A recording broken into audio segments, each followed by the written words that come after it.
1979년 1월에 리버풀 지역에서 묘지에서 무덤을 파는 사람들, 그리고 화장터 관리인들, 이렇게 장례업에 종사하는 노동자들도 파업을 일으킨 거죠. 와, 저건 조금 짜증나겠다. 네, 당연히 사람들은 엄청난 두려움과 불쾌감을 느꼈겠죠. 그래서 파업을 진행한 무덤 관리인들이 술집에서 폭행당하는 일들도 간혹 벌어졌다고 해요. 이뿐만이 아니라 당시 파업의 여파가 가장 심했던 분야가 있는데 어디였을까요? 여파가 가장 심한데요? 네, 파업의 여파가? 네, 석탄? 정답입니다. 바로 광부들이 일하는 석탄 광산이었어요. 산업혁명 이후 영국에서는 에너지 발전의 대부분을 석탄 연료로 사용했다고 해요. 50년대까지만 해도 이제 90% 이상을 석탄 연료로 썼다고 하니까 이제 압도적인 거죠. 그래서 석탄 광부들의 탄광 노조가 파업을 선언하면 거의 온 나라가 멈춰서는 지경에 이르게 된 거죠. 그냥 일상생활 마비겠네요. 뭐 불도 안 들어오고. 진짜 저기서 파업하면 끝나겠다. 맞습니다. 그래서 석탄을 뗄 수가 없게 되면은 공장의 기계들도 작동을 멈추게 되고요. 또 학교도 난방을 못 하니까 전기도 못 쓰고 휴교해야만 하는 거죠. 더 심각한 거는 당시 영국의 많은 광산들이 지속적으로 적자를 기록하고 있었어요. 그런데 영국 정부에서 광산의 운영 자금을 계속 지원하고 있는 상황이었고, 그런 와중에 잦은 파업이 발생했던 거죠. 쉽지 않네.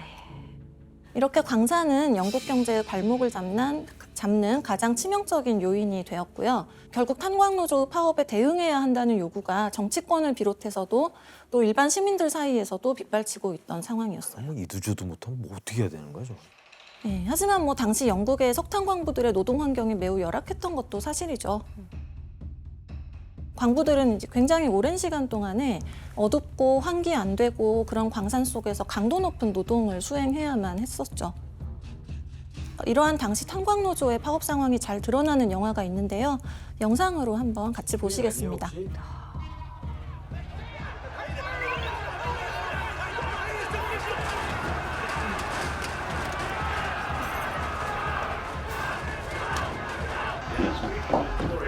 Yesterday, Prime Minister Margaret Thatcher referred to members of the striking National Union of Mine Workers as the enemy of the people.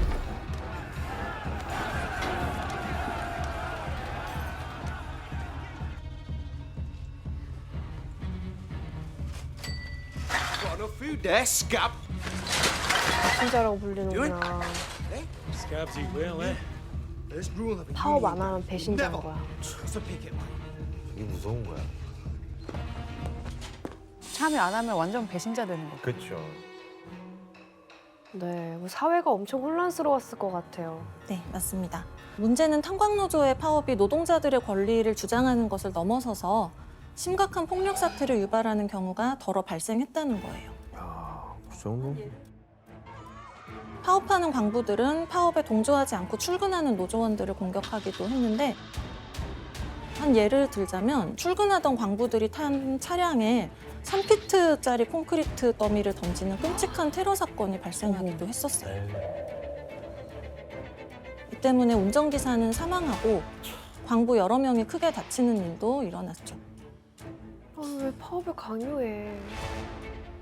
교수님 뭐 이렇게 되면은 탄광 노조의 파업을 막는 게 어려웠을 것 같은데 마가렛 대처는 어떻게 대처를 했죠? 네, 마거릿 대처는 상당히 과감하고 치밀한 방법들을 썼는데요. 전국에서 생산성이 떨어지는 탄광 20군데 정도를 과감하게 폐쇄하기로 결정합니다. 그렇게 되면은 대략 2만 명의 광부들이 해고될 수밖에 없었고, 그러자 당연히 대처 결정에 반발하겠죠. 탄광노조는 파업을 하면서 전국적인 규모로 파업을 확장했어요.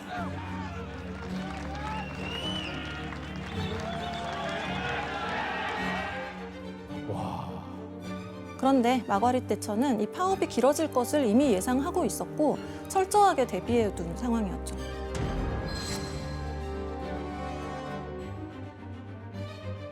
파업이랑 상관이 없는 비노조원, 운수 노동자들을 확보해서 석탄을 나르는 일에 대비를 하기도 했고요. 파업 기간 동안 사용할 석탄을 미리 전국의 발전소에 충분히 실어놓기도 했고, 또한 석탄 대신 석유를 사용하도록 발전소 발전 방식을 개편하기도 했고, 또 유사시에는 석탄을 해외로부터 긴급 수입할 방안까지 이미 계획을 다 세워둔 상태였습니다. 정말 강력한 대응을 한 거네요, 파업에. 그렇죠. 네. 근데 아무리 철저히 뭐 준비를 한들 이 파업이 더 점점 더 확장되고 이게 더 길어지면 길어질수록 대처한테 더 안 좋아지는 상황이 오는 거 아니에요? 그래서 마거릿 대처는 파업을 진행하던 시위대들을 강경하게 진압하기 위해서 심지어 경찰 기마대를 투입하기도 해요. 결국 시위대와 경찰 사이에 강력한 충돌이 발생했죠.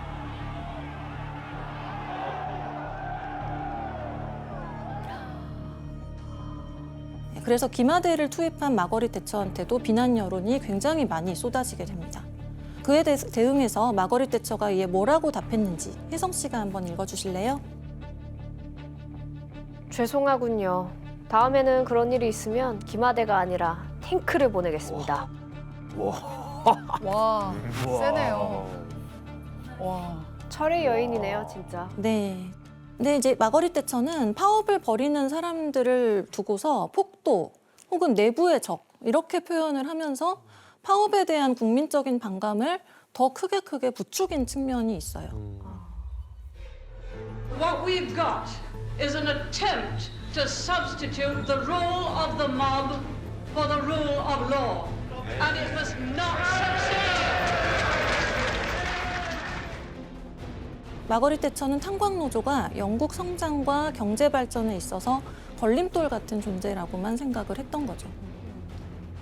피터 씨, 이 마거릿 대처가 파업을 강경하게 대처하면서 뭐 어떤 일이 벌어졌어요? 그 시위가 벌어진 기간에 경찰들이 체포한 불법 시위자는 거의 10,000명이었어요. 와우. 그 중에서 한 8,000명이 유죄됐고 제일 길었던 처벌은 9개월 감옥 가는 거였고 뭐 시위하면서 사망했던 사람들도 있고 양쪽이 되게 강렬했어요. 경찰도 탓 없는 거 아니에요. 시위자들만 이렇게 같이 싸웠던 거죠.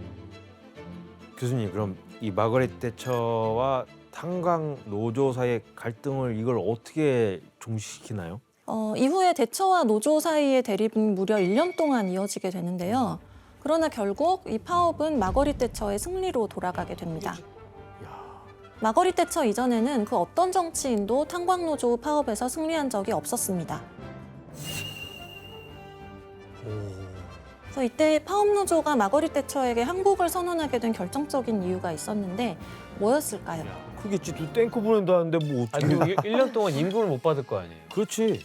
못 봤죠. 네, 그리고 석탄이 일반 시민들한테 언제 제일 필요할까요? 겨울. 겨울. 그쵸. 아 여름이 왔구나. 그렇죠. 계절이 지났어. 네, 바로 여름이 와서 날씨가 더워지는 바람에 석탄 수요가 급격하게 줄어든 거예요. 그래서 탄광노조는 별로 얻은 것 없이 오히려 노조원 절반을 잃어버린 채 파업을 종료해야만 했어요.